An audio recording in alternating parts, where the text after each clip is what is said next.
by 25 Live times, once again. or if you Welcome back, ladies over-provision and by gentlemen. 25 times, you don't have to leave That seemed like a 25% quick of the second, right? energy squandered or unused. And so now you can fill up the entire power budget and you don't have to provision beyond that. And then the last thing, of course, is performance. So let's take a look at the performance of this. These are only charts that people who build AI supercomputers love. It took every All right, single one so of these chips, let us complete redesign continue. of every single one of the systems, and We're rewriting the going to go entire away stack for from us to make this the possible. NVIDIA presentation. Basically, this is And training we're the gonna AI go model. This first column. to The faster you train AI models, Pat David the Consulting. faster you can get the next frontier out We're to gonna the world. listen to This is your business time to insights. market. This is Give me one quick second. We can start. A little bit better. Tired. Okay.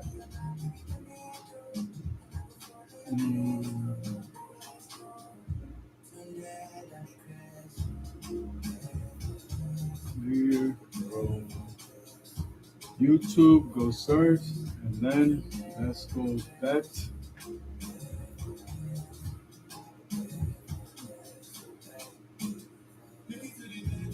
BET space David BAVID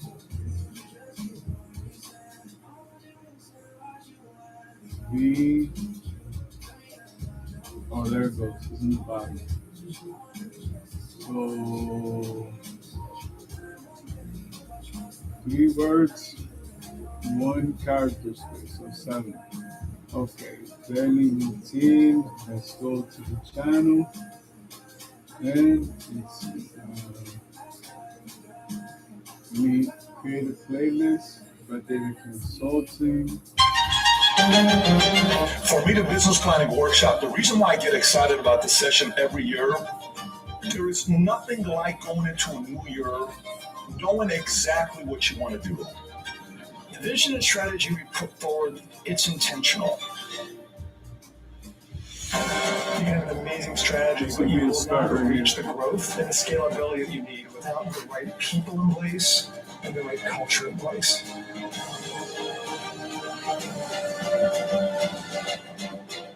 In every slot, you realize there's always a group of people that are scared of the next level.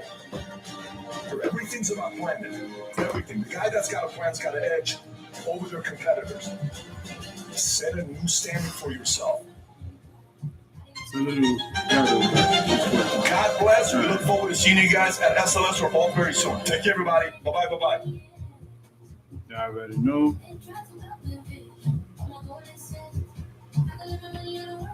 So today I'm looking at 2 business plans. One is by Ernie, whose business plan is purely based on emotion.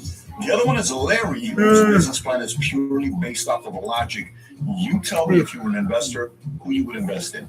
Ernie 2024 or Porsche Larry? 911 Okay, guys, so ST. thanks for being here, Ernie. 700,000. Let's go and get started. Thank you, Patrick. So I love the enthusiasm. You're excited, but how are you actually going to do it? Patrick, this thing is going to be massive. I'm telling you, it's going to make That car billions doubled and in billions of value in dollars. 1 year. Don't worry about that right now. I'm just saying we're going to dominate the marketplace. Everybody's going to be talking about us. I share this idea with multiple people in my family. They all love it. Even my grandmother, who's actually deaf in 1 ear, she still got it. Yeah. Yes. Okay, so that's good. It's promising. But how are you going to present it to investors? And I'll worry about that later. Just right now, it's about the vibe. It's just going and getting it. People feed off the energy. You don't feel that? Feel that. Look at that. People want that. People invest in that. Makes sense. Yeah. Totally makes sense. Actually, Patrick, the market data suggests a 1.7 probability of scale, assuming favorable inflation trends. So, yes, that's where I'm at right now. What's the vision? Give me the vision long term. Actually, Patrick, that's where I wear the glasses. I really don't have good vision, but I ran 47 simulations, and none of them support anything that you were talking about earlier about gut feelings and anything like that. 47 Is it any simulations plans for to disrupt making the one industry? Does business it decision. excite you? Do you have the right people around you? I on heard the this team? term Patrick, today. people If equal you problems. I can trust measure Excel it, you can spreadsheet improve more than on I it. trust people. So, Makes sense. Listen, I wish you nothing but the best. thank you. So we're done. We're fully done. Yes. Okay, I need to update my sheet. I'm leaving early. I can go home and play with my cats. Thank you, Patrick. So the truth is, we just saw all emotion Ernie, and we just saw all logic Larry, right? The reality of it is, I've been doing business plans for the last 25 years, tens of thousands of business plans with people. The truth is you need both. You need emotion for fire. You need logic for clarity and plan. This is why once a year, I host an event called the Business Planning Workshop. It's the only virtual event that we do that anybody from around the world can come and log into this one year. You get a 200-page manual based on 12 building blocks on how you can write a business plan to make 2026 the beginning of the greatest years of your life. If you, your team, your spouse, you guys haven't registered yet, click on the link below, get registered. Cannot wait to spend an entire day with you on December 12th of this year. I'll see you there.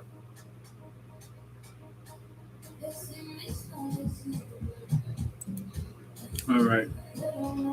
I really need to find this remote for this because it drains so much battery. I have to keep it on Wi-Fi and I have to keep it connected. You're okay. We're not going to go to the vault. Let's go to consulting. General Mastermind, let's get right into it. A couple things that I want you to be thinking about as we're going into this.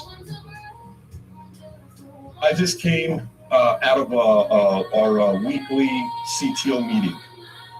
Yesterday we had our off-site meeting all day, Ritz, from 8 a.m. to 8:30 p.m. It was all about BDC, Bed David Consulting. We dedicated the whole thing to Bed David Consulting. We sat there on ideas. We went through product flow, technology, one by one, data, what areas we need to improve with data for end of the year, between now and the end of the year, and then going into 2026, what things we need to get in place on 2026. And the entire time, as I'm going through this with the guys, all I'm looking at for myself and with our team is leaks.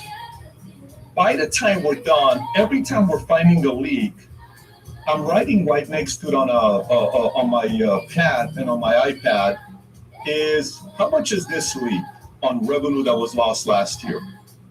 How much is this leak on how much revenue was lost? How much is this leak? How much is that leak?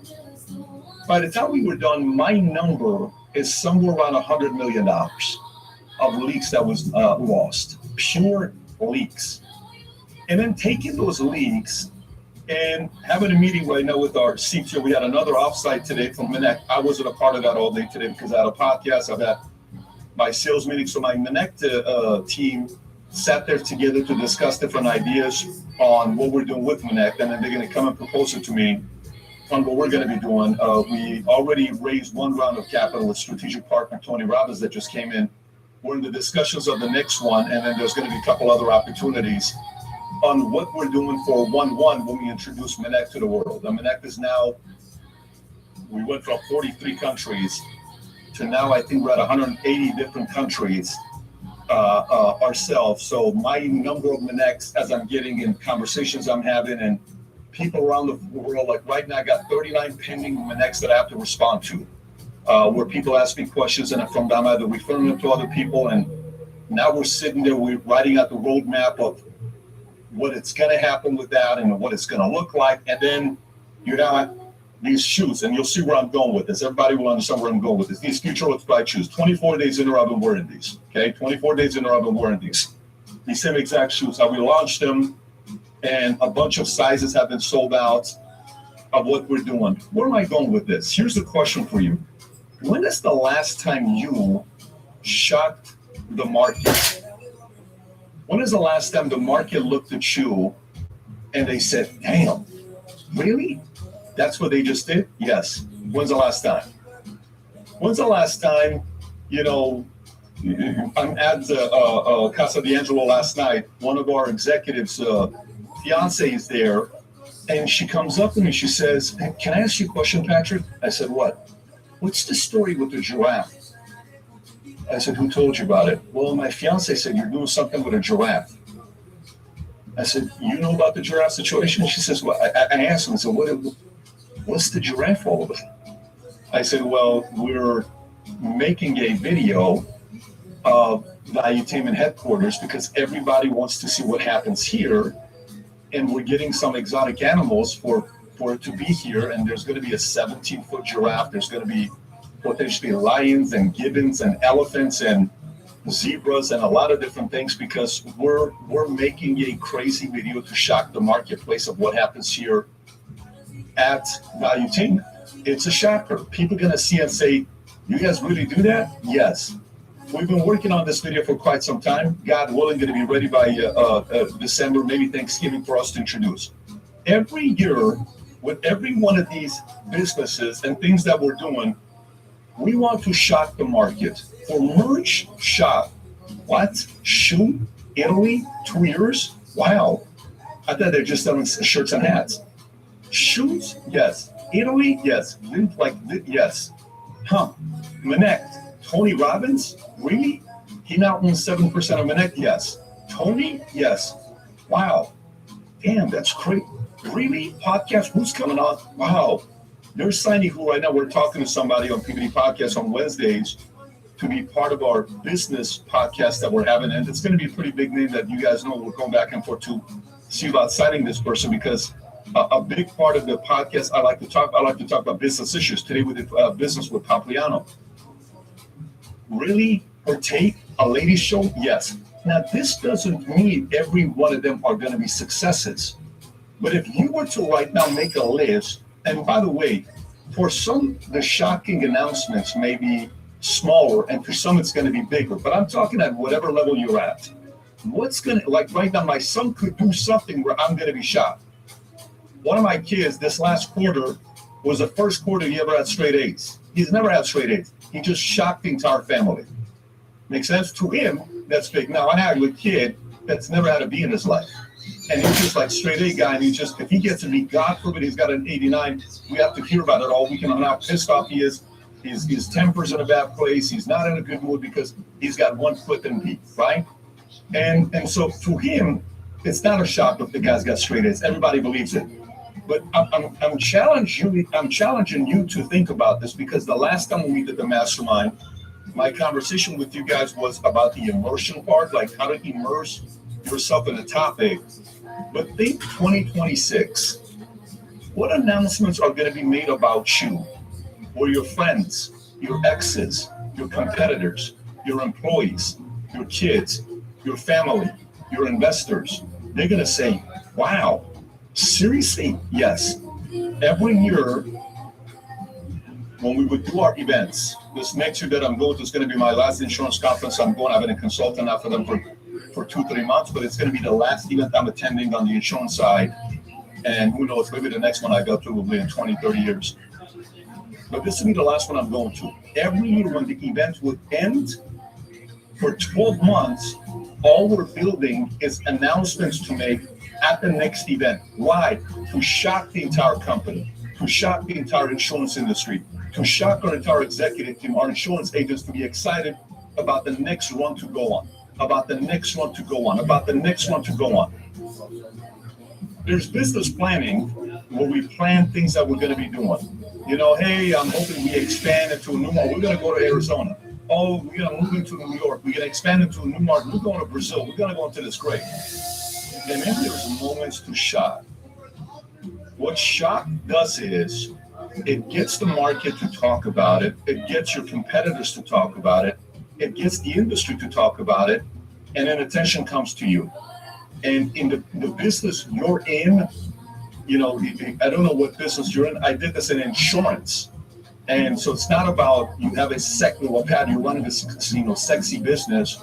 It's a podcast, it's a this, it's a that. Nope, it doesn't matter what the business. I was in the least sexy industry in the world, where I talked about what people's wives would do after they died. I asked questions such as, Larry, God forbid something happens to you. I'm looking at your needs analysis. You don't have a life insurance in place, and you have a lot of debt. Are you comfortable when the day comes that you die, God forbid it happens in the next couple of years, that your wife takes on the $200,000 of debt that you have, where she's forced to marry the first man that can support her financially and allow that man to raise your kids? Are you okay with that? And all you see is temperature of the room goes up. I said, excuse me? I don't mean to be disrespectful, John, but that's the situation you put yourself into. If God forbid something happens to you right now, tell me how your wife is supposed to take care of your 3 kids. How? What is she supposed to do? Does she not have to find a person that's going to take care of her? You didn't put her in a nice place to take care of herself financially. She needs to do something to survive. She's going to go to the fastest man that's willing to marry her to take care of her kids. Do you want her to have some time to think about it? So she's a little bit more selective on the man she's with that's going to raise your kids. And they're like, you know what? Good point. I need an insurance policy. How much do you think I need? I don't know. Let's do the math. You need $1 million. You need $500,000. That's what I did for 20 years. It's nothing sexy about selling life insurance because it's a bunch of difficult conversations. From that to this, either one, no matter what you do, guess what you have to do if you really want to build something significant? You got to find a way to shock the market. You got to find a way to shock your executive team, whoever works with you. They got to be shocked by you a little bit. Your spouse, your wife's got to be like, what happened to my husband? Wow, I like this new guy. What happened to you? We're in the shocking people business every year. 25 years ago, I had a hard time my clients texting me back or calling me back. I was 21 years old. I'm about to be 47 in 3 days. I'm about to be 47 in 3 days. So say I'm 25 years old, 22 years old, right? People don't call me back. People don't text me back. Yesterday at 1:15 in the morning, President Trump texted me from, from Air Force One. Hey, I'm on my way back from the Middle East. I'm watching you. I just want to let you know, really your delivery and your message. Long, beautiful message to me. What happened all of a sudden? Imagine how much noise this regular 1.8 GPA guy without an MBA, master's degree, bachelor's degree, how much noise we have to make that the leader of the free world is texting you at 1:15 in the morning. How many people do we have to shot? You think anybody was texting me back 25, 26 years ago? Nobody cared about texting me back. I couldn't get my girlfriend to text me back, my own mother to text me back, my dad to text me back. But this happens where every year, for some of you that are watching this, you better start getting intentional about 2026 now, because 2026 for us, we're planning on having a massive year in 2026. It's going to be a very, very unique year for us in 2026. We're intentional about it. My encouragement to you is, I hope you are as well, and it starts now. Most of the time, people start business planning end of December, and then they just go to 2026 around the corner, and they're like, it's going to be another year. What you just saw here is an interaction we're having with a CEO, founder, and executive, different challenges that they're facing at Bet David Consulting, a firm we run where we do engagements for many business owners in 60+ countries around the world. It could be a person that's trying to exit and they need a pitch deck to be in place. It could be a company that's having a hard time with accountability with their executive team or their leadership team. They want to put a calibration system in place that we use ourselves.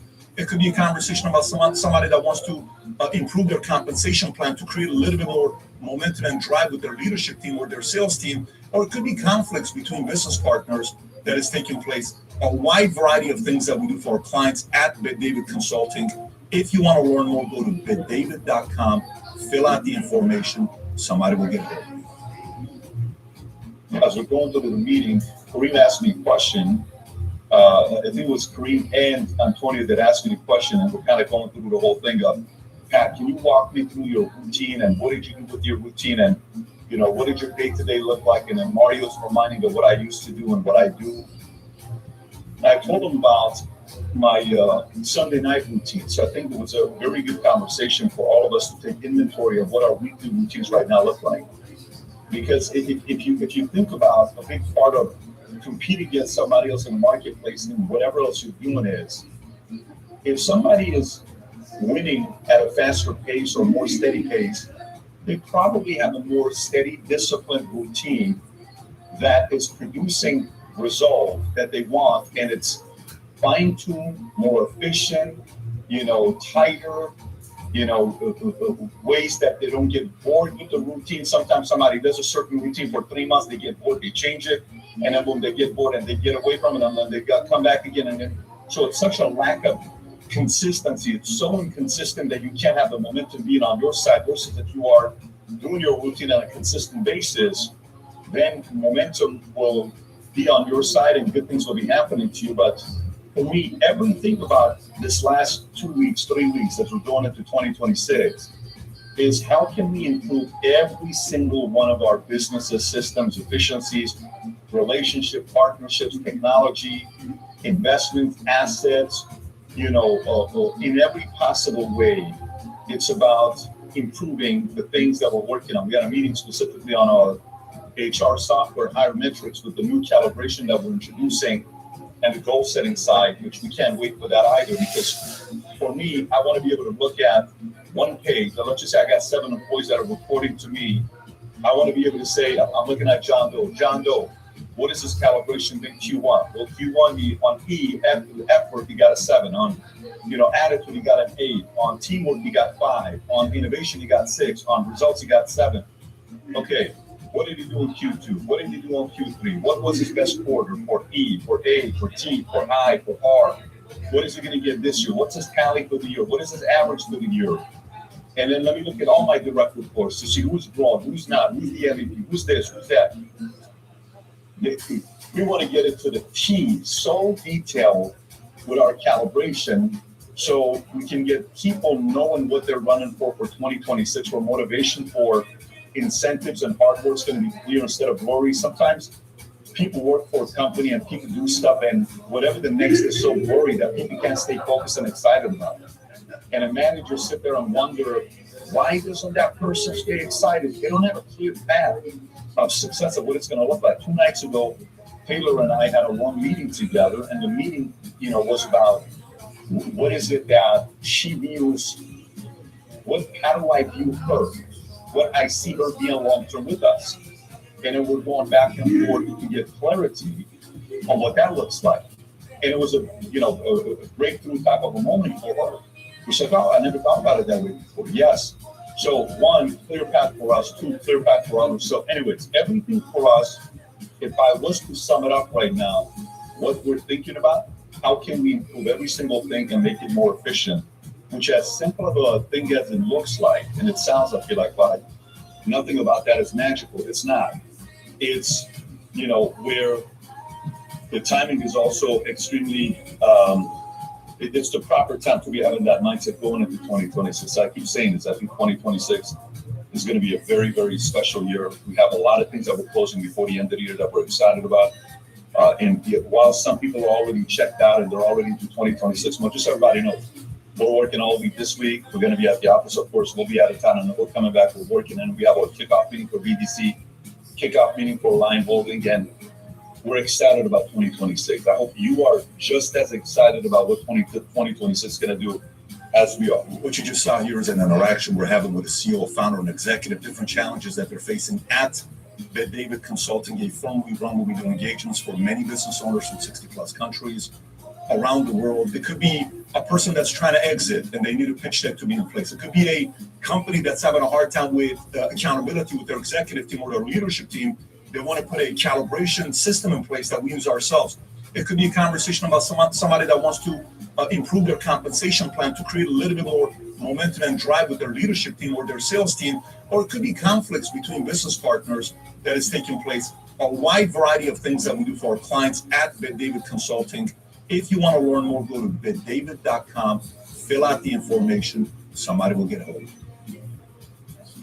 Last night, I'm at the office late, and we're sitting here and going through the whole process of what we're doing with our comp plan that we're paying to Bet David Consulting, as well as new levels we're putting for guys to move up within the consulting firm.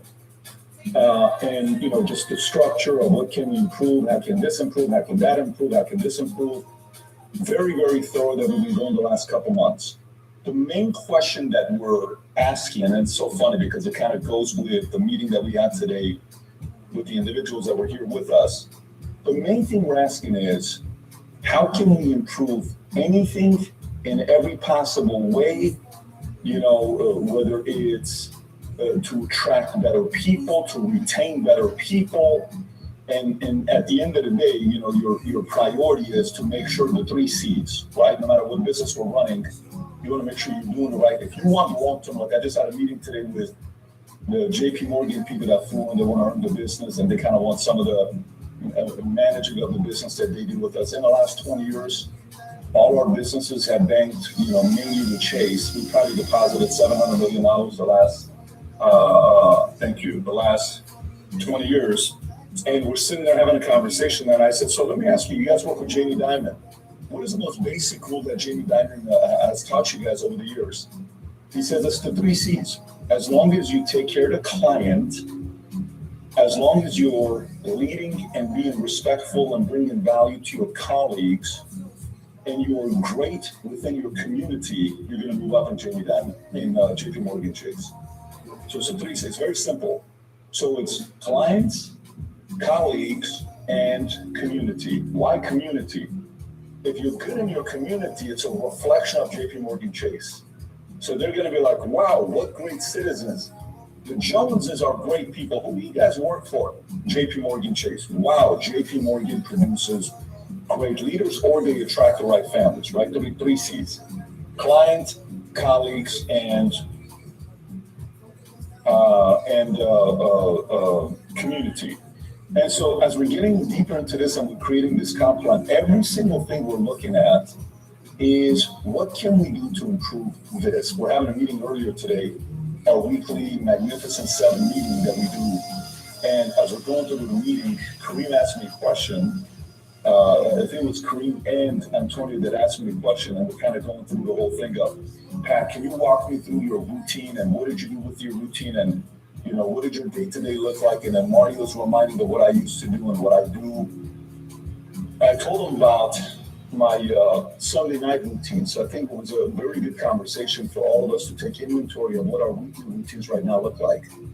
Because if you think about a big part of competing against somebody else in the marketplace and whatever else you're doing is, if somebody is winning at a faster pace or more steady pace, they probably have a more steady, disciplined routine that is producing results that they want, and it's fine-tuned, more efficient, tighter, ways that they don't get bored with the routine. Sometimes somebody does a certain routine for 3 months, they get bored, they change it, and then boom, they get bored and they get away from it, and then they come back again. And then, so it's such a lack of consistency. It's so inconsistent that you can't have the momentum being on your side, versus if you are doing your routine on a consistent basis, then momentum will be on your side and good things will be happening to you. But for me, everything about this last 2 weeks, 3 weeks, as we're going into 2026, is how can we improve every single one of our businesses, systems, efficiencies,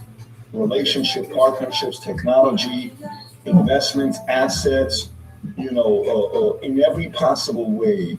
It's about improving the things that we're working on. We had a meeting specifically on our HR software, higher metrics, with the new calibration that we're introducing and the goal setting side, which we can't wait for that either, because for me, I want to be able to look at one page, and let's just say I got 7 employees that are reporting to me.